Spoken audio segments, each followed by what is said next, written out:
welcome, friends. My apologies. You've caught me right in the middle of testing out Hardy's new Bilgewater dishes. Oh, this tentacle stew is to die for. Aye, sir. Sourced these ingredients from a new cellar in Bilgewater, I did.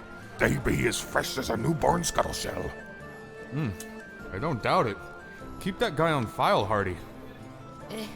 Tavern Keep, isn't that your 5th plate? 6th plate? Seems to be. I can't really seem to put the fork down. Tavern Keep? Are you okay? Who dare poaches the sea life from beneath the waves of Nagake-Boros? No! Curse me, cannons, I knew I used too much chili powder! Hardy, I don't think this is Chili. I don't think Chili did this. Silent be, ye ignorant few, and kneel before a priest of the Serpent Mother. Hear the story of the herald of Nagake-Boros, Illaoi, lest ye will be tested. Will you let the Tavern Keeper go if we listen? I suppose that remains to be seen, tiny one. I suppose. Everyone, gather round. Awa, put down that club. That's still the Tavern Keeper in there. Better give him back. Behold.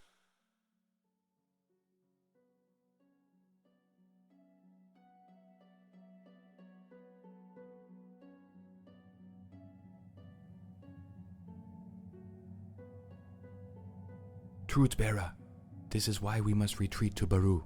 We cannot save the Pelangi, the Hierophant said. The heavy-set woman grinned, obviously pleased by the prospect of leaving Bilgewater. You've mentioned that before, Illaoi said. Walking around the stone table in the center of the room, she rolled her shoulders, loosening the muscles to fight off a yawn. Beside the Hierophant, an elderly serpent caller stood. He wore a vestment made from ropes. Each indigo-dyed cord had been woven to curl. Their varying thicknesses and faded kraken ink gave him the illusion of being draped in rough-hewn tentacles. His face was completely covered by black tattoo, depicting the endless teeth of a leviathan's maw.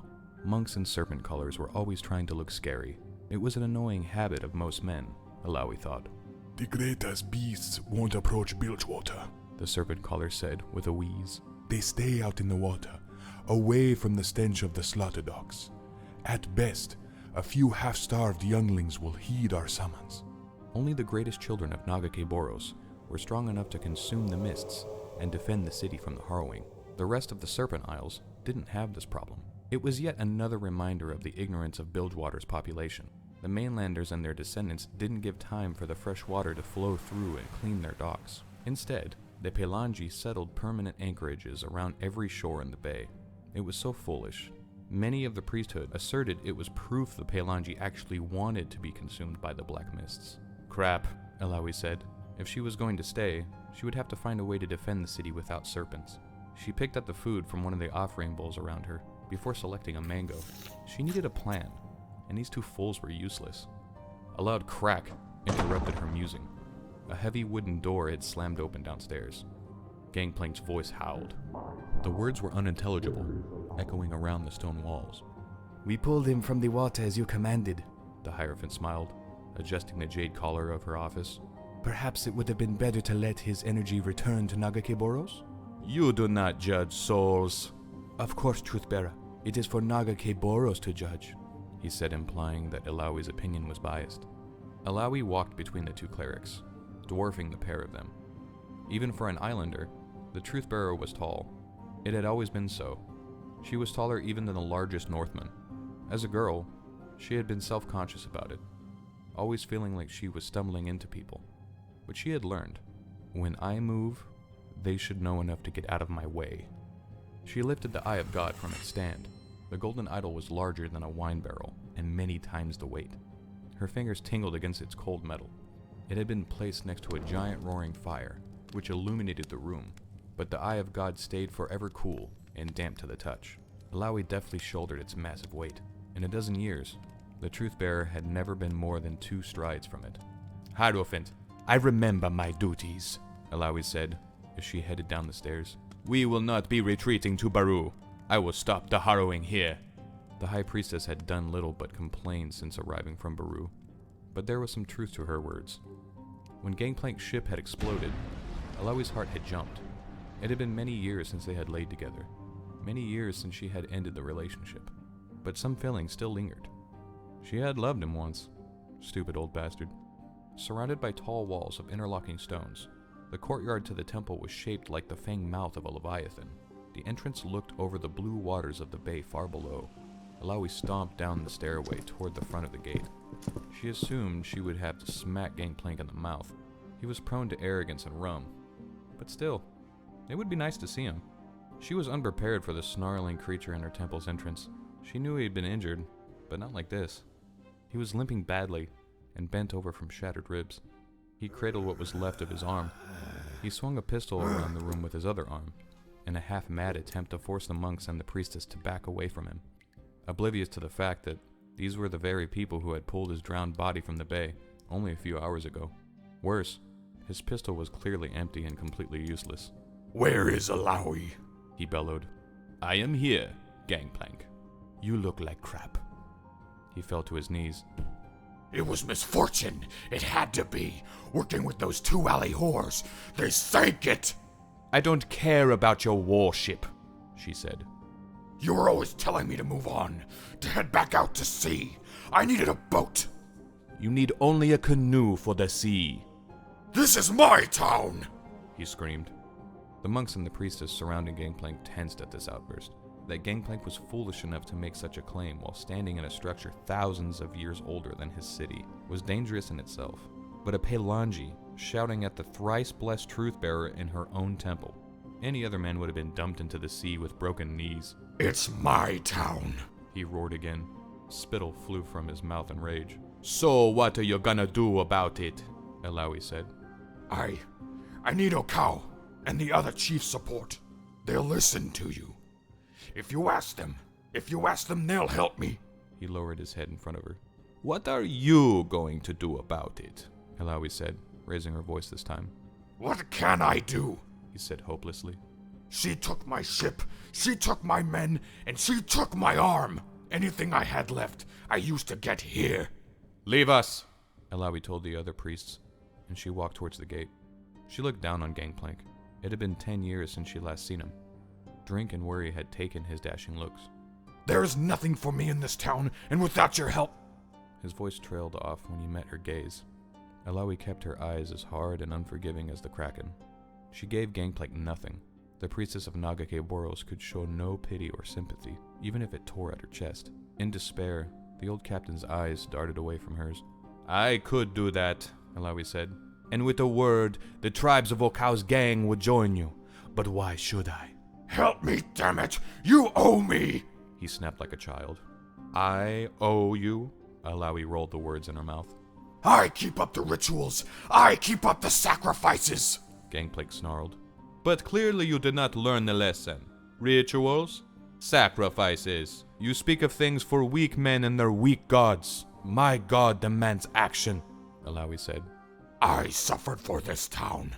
Bled for it. It is mine by right. Illaoi knew what she had to do. She knew it before Gangplank had spoken. She had known for years before his ship had sunk. Gangplank had strayed. For too long he had festered in the hatred and the self-pity his father had beaten into him. Illaoi had ignored her duty. She had ignored it because she had loved him once, and because she had led him down the path when she left him. He had been content as a killer, a corsair, a true pirate, never interested in his father's title of Reaver King. He had only set anchor in his bloody quest to become the Lord of Bilgewater after they had parted ways. Illaoi felt dampness in her eyes. His time had passed. He had been unable to move forward, to advance, to evolve. And now? Now he would not survive the test of Nagake Boros. But he needed to be tested. He was here to be tested. Illaoi looked at the old pirate before her. Could I send him away? Trust that he still has some sliver of strength or ambition that might see him through. If I send him away, he might live at least. That was not the way of Nagake Boros. That was not the role of a truth-bearer. This was not the place for doubts or second-guessing. If she trusted her god, she must trust her instincts. If she felt he had to be tested, then it was at her god's will, And what fool would choose a man over a god? Gripping the eye of God's handle tightly, Illaoi lowered the heavy gold icon from her shoulder. A familiar lightness replaced it, yet somehow she could still feel its weight there. Please, Gangplank begged. show me some kindness at least. I will show you the truth. Illaoi said, stealing her will. She stomp-kicked Gangplank. Her heel smashed into his nose with a crunch. He flew backward like a drunkard, blood pouring down his lip. He rolled over and looked up at her with furious eyes. Behold! Illaoi intoned. She reached out with her mind and called forth the energy of the mother serpent. As she swung the giant idol forward, a glowing mist vomited from the icon's mouth, and swirls of blue-green energy formed around the mother serpent's face, solidifying into ghostly tentacles. Touched by gold, these tendrils were as beautiful as the sunrise over water, and as horrifying as the darkness undersea abomination. More tentacles grew from the icon, replicating around the room as if born from some unknowable mathematics. Exponentially, they grew larger, and somehow each one's growth seemed to hold all the promise and horror of the world. No! Gangplank screamed, but the whirlwind ignored his cries as the storms of tentacles took him. Face Nagake Boros! She yelled. Prove yourself! The tentacles grasped at Gangplank, then divided into his chest. He shuddered as ghostly images of his past lives shook around him. He screamed as his soul was ripped from his body. His doppelganger stood unmoved before Illaoi. The spirit of Gangplank smoldered an almost blinding blue, its body crackling and flickering through his previous lives. The massive tentacles attacked the wounded captain. Gangplank rolled and stumbled to his feet, dodging what he could, but for each one that he missed, more and more appeared. Reality twisted and churned around him. The swarm of tentacles crashed at him, pushing him down, pulling him further and further from his soul, towards oblivion. Illaoi wanted to look away. More than anything, she wanted to turn her eyes. It is my duty to witness his passing. He was a great man, but he has failed. The universe demands... Gangplank rose, slowly, inexorably, and unrelentingly he forced his broken body to stand. He ripped himself from the massive tentacles and advanced step by painstaking step, roaring through the agony. Bloody and exhausted, he finally stood in front of Illaoi. His eyes bulged with hate and pain, but full of purpose. With his final ounce of strength, he walked into the glowing visage of his spirit. I will be king! The wind fell still. The tentacles ruptured in bursts of light. Nagake Boros was satisfied. You are in motion. Illaoi smiled. Gangplank stood inches from his former love, glaring at her. His back arched, and his chest swelled with a sweet air of resolve. He was the proud captain once more. Gangplank turned and walked away from her, no less injured or limping, but his stride now had its familiar boldness. Next time I ask for help, just say no. Gangplank growled. Do something about that arm, Illaoi said. Was nice to see you, he said as he walked out of the temple and down the long steps toward the water below. Stupid old bastard, she grinned.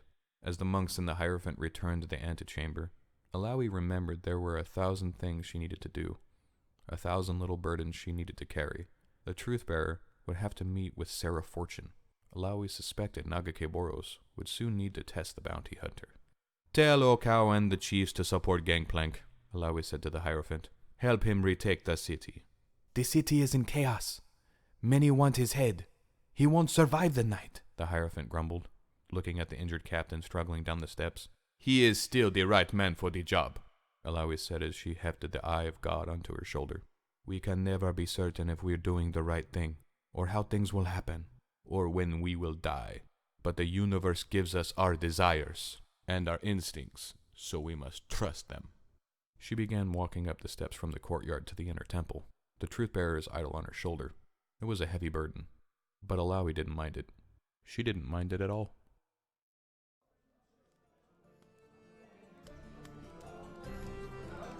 Tavern Keep?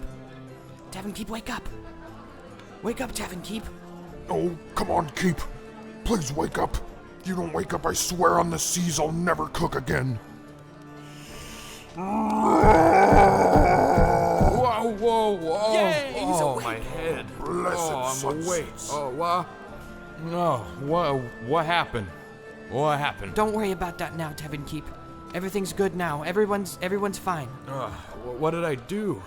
You told a story like you always do. But it wasn't you. Oh, well, that's good, I guess. Man, I'm starving. Hardy, do you got any more of that tentacle? No, please!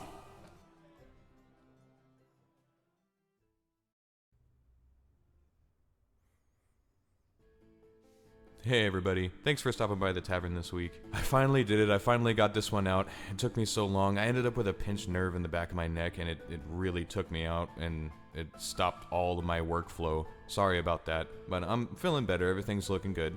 I really hope you enjoyed this week's story. I love Illaoi and Gangplank and I love their lore. And I think there are a lot of people out there still that don't know that they were a couple once. I just find that interesting and it was really fun to do a love story. A really strange one, but it's a love story. It was also really fun trying to fandangle what a tentacle or a giant tentacle would sound like. I think I nailed it pretty well on that front.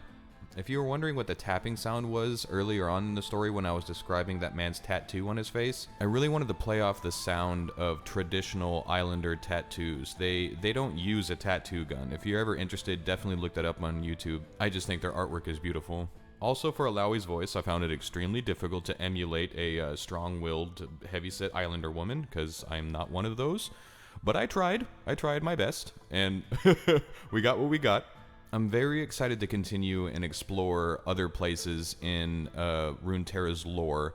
I have a lot on my mind of what I'm going to do next, and I think I'm going to bring in a few friends to voice some things, because they've raised interest in what I'm doing, and they want to join in on the fun. I'm excited for that. If you guys like this video, if you guys like this performance, please leave me a comment. I love talking to people about this stuff, and just like every other YouTuber says, go ahead and hit that subscribe button and click that like button and or whatever kind of stuff because it helps me out so much. But yes, it actually really does. I definitely want to show my work to people. Thanks so much again, folks. From Tavern Bear to you, cheers.